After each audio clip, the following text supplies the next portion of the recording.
Have a blessed Sunday to all my listeners and viewers. Please subscribe, like and share this video if you understand what I'm talking about. Today's talk is going to be on pegged currencies and its future and the rise of the PrtroYiN.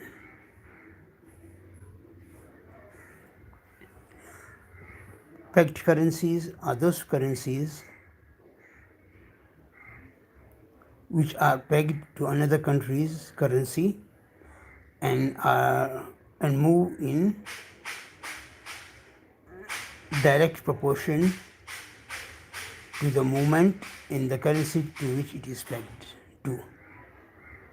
The currency most countries are pegged to currently is the US dollar, or a basket of currencies where the US dollar is a major component of that basket of currencies. Most pegged currencies today are in the Gulf, in the Arabian Gulf region. That is why I wish to discuss the future of pegged currencies. Pegged currencies are highly dependent on the performance and the factors affecting the currency in which it is pegged in, like the US dollar. It is usual when to reach such an arrangement to avoid one, maybe hyperinflation in the home country. Second, because the economies are so integrated due to trade or other commodities. In the case of the Gulf Arab countries, that is Saudi Arabia, Kuwait, Qatar, UAE, Oman, Bahrain. For them, the peg to the US dollar was because the main resource historically they had was oil.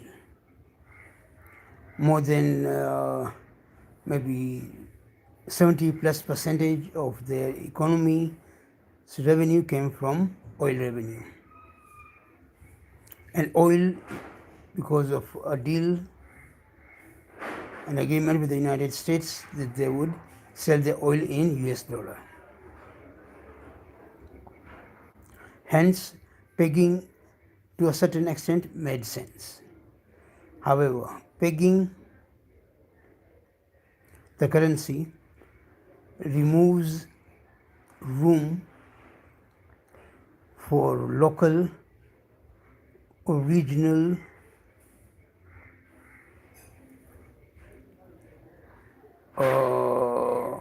pressures on the currency, which may require something like quantitative easing. You issue more money, and you basically peg to the home currency or to the another sovereign country's currency, or whose financial and fiscal and economic policies we do not control. This was more closely seen in the financial crisis of 2007-2008, in which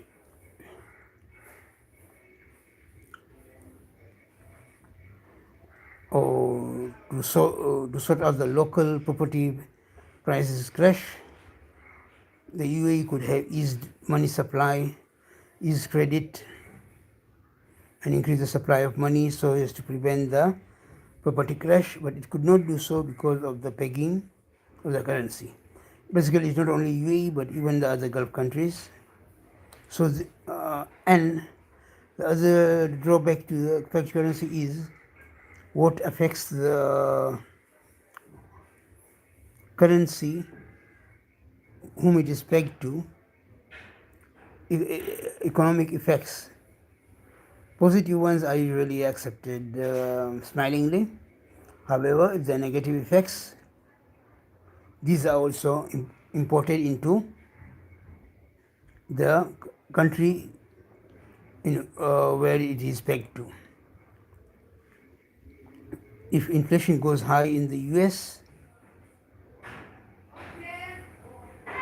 the inflation is imported through the pegging of the currency in the UAE dirham, Saudi riyal, the dirhams, Kuwaiti dinars, and the Gulf Arab currencies. Unemployment, effects of unemployment are also imported into their economy, whether they like it or not. If interest rates go high in the US, their interest rates also go high because of the pegging.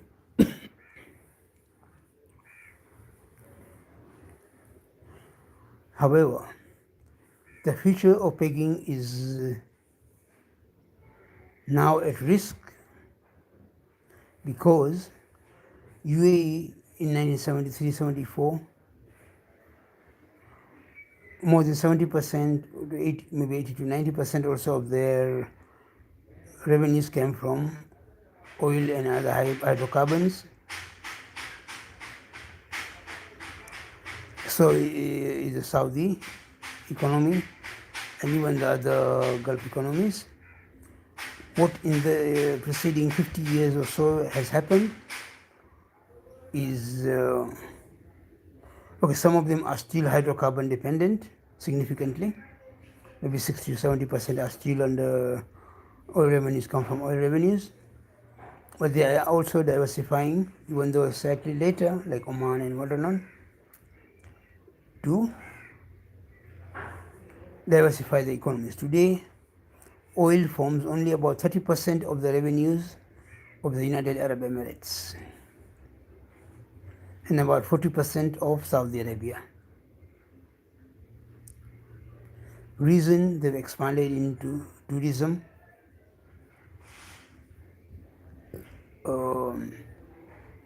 financial services like the Dubai International Financial Center, or trade also greatly expanded as a regional hub for transshipment and whatnot. Dubai Metal and Commodities Exchange, the property, real estate sector, tourism and hospitality, the great parks, the wild wadis and Atlantis, Ibn Battuta Mall and whatnot, concept tourism, and also trade, because it's a free port. No custom duties, no VAT. No, VAT is there now, but no taxation and whatnot. So it becomes a great hub for trade. People come for buying and also having a holiday. So is Saudi Arabia is the Vision 2030. Also going into tourism. They have specifically heritage tourism.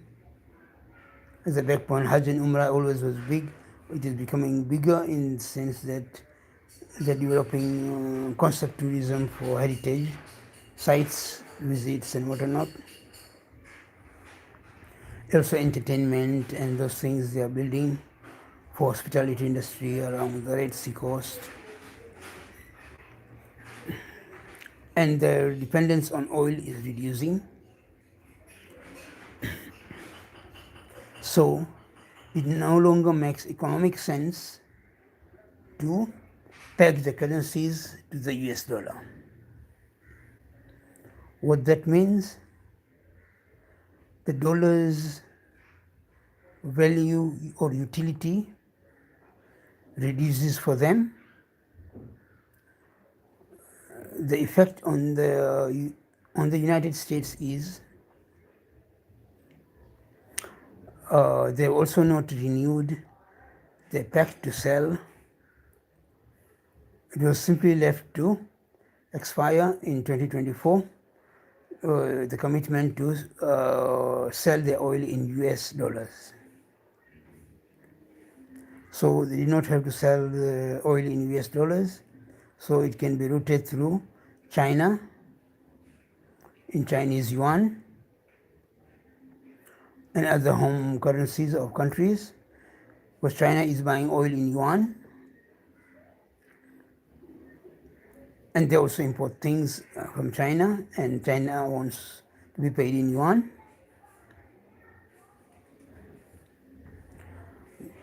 So the reliance away from the US dollar.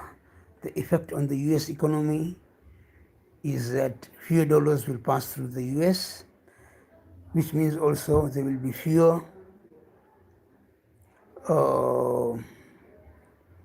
the oil dollars, petrodollars are going to be banked into the US banks, into US investments, both institutional investments and funds, and into US real estate, and into, more importantly, into US government bonds. The Arab countries were among the biggest buyers of US government bonds of the excess US dollars they had from the sale of oil. That is where they were parking their oil dollars. Now the shift is taking place towards China, and they are investing towards China, India, within the Asian region. They are also in Asia, they invest in Asia, Middle East.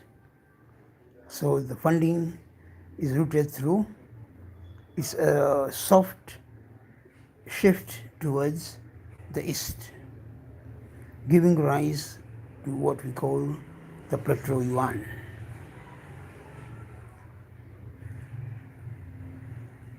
Another thing accelerating that trend is the current war in the Middle East with Iran, Strait of Hormuz crisis,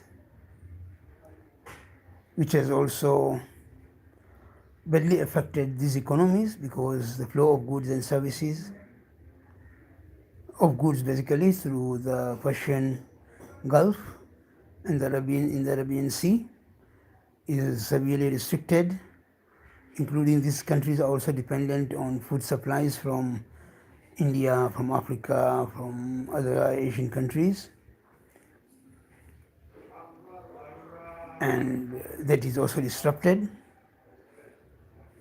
It's not only that the oil going out of there is being disrupted, yes, that is being disrupted and everybody is feeling the pinch of the higher oil prices, oil and gas prices. And they've also realized that the US and Israeli war with Iran is not in their interests, and they are looking towards alternative security arrangements with China.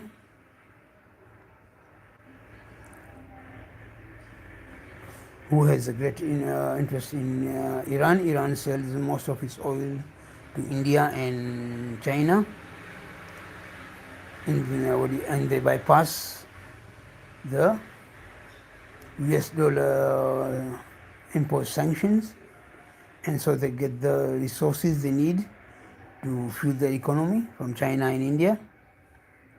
These are huge economies also. China is the world's second biggest economy, and India is either the fourth or the fifth biggest economy in the world.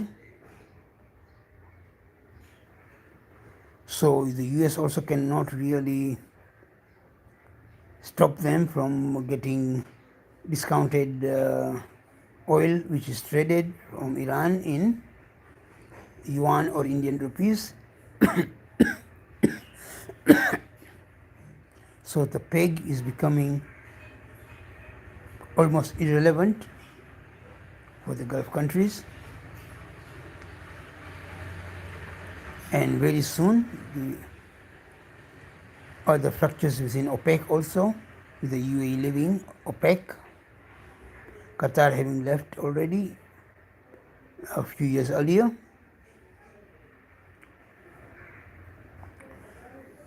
These countries are going to sell the oil in whichever currency. The alternative currency is the Chinese yuan. Chinese yuan is the currency of choice for the BRIC economies, that is Brazil, Russia, India, China, and South Africa. These are the economies to watch as balancing to the G7 or G8. Also, further there are other developments taking place, especially through the Organization of Islamic Countries. Some realignments in the backroom channels are taking place, including security arrangements similar to NATO for the Organization of Islamic Countries, including currently other talks include Pakistan, Saudi Arabia, Turkey, and Egypt. All these four countries who are previously seen to be strong US allies, but they seem to be drifting away.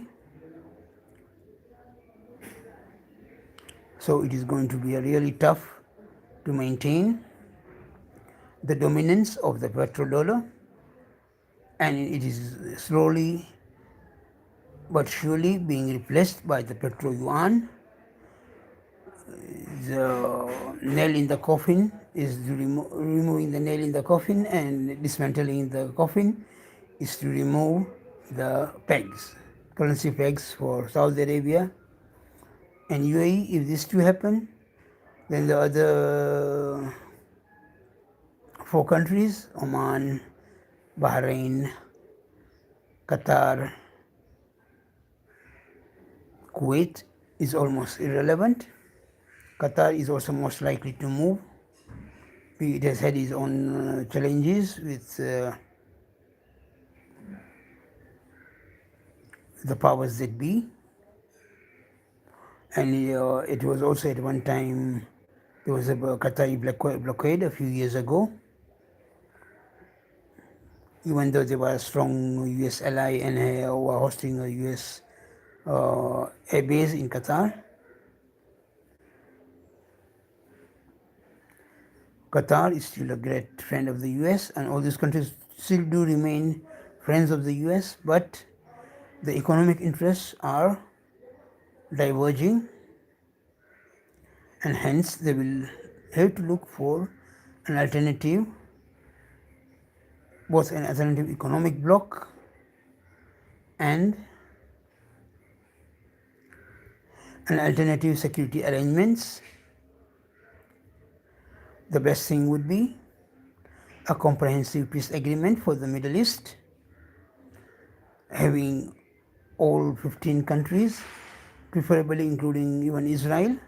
If Israel does not want to go in, it is their choice, but it would be in the interest of Israel to be in that grouping. There were 15, but we should, I believe, increase it to the North African Arab countries and to Pakistan, Indonesia, and Bangladesh too, and co-signed and underwritten guarantees given by China, India, and Japan, or we can say Japan, India, and China, JICs, to co-sign and give their support to this economic bloc comprising of Saudi Arabia, Kuwait, Qatar, UAE, Oman, Bahrain, Iran, Iraq,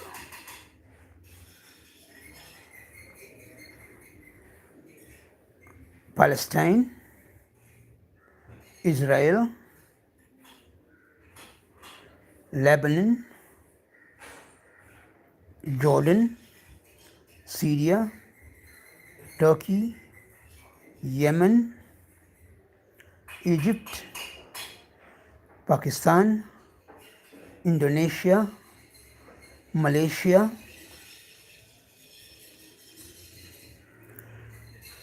Libya, Algeria, Tunisia, and Morocco, maybe even extend it to the Sahel region, because if it is backed with the OEC, Organization of Islamic Countries, then Nigeria would be a member, Mauritania, Niger, Sudan, Djibouti. It would be a joint economic union also, and a security pact. If one member country is attacked, the other member countries have an obligation similar to NATO's at Article 5 to also intervene in favor of the member country, which would guarantee peace in the Middle East.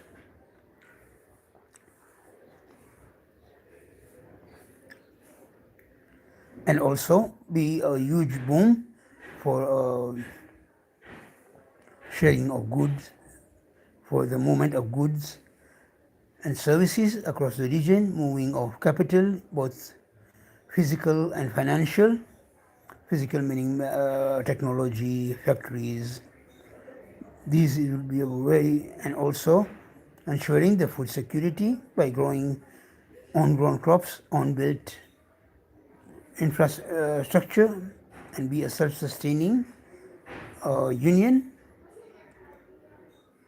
economic and security union in a comprehensive peace agreement, which they also undertake to remove militant elements within their countries and remove the sources of terror like Boko Haram, Al-Shabaab, ISIS, ISIL, Taliban, Mujahideens, Al-Qaeda from their areas of operation, and make the world a safer place, something what we would see heaven on earth might be possible, provided a proper comprehensive peace agreement with security guarantees underwritten by China, India and Japan.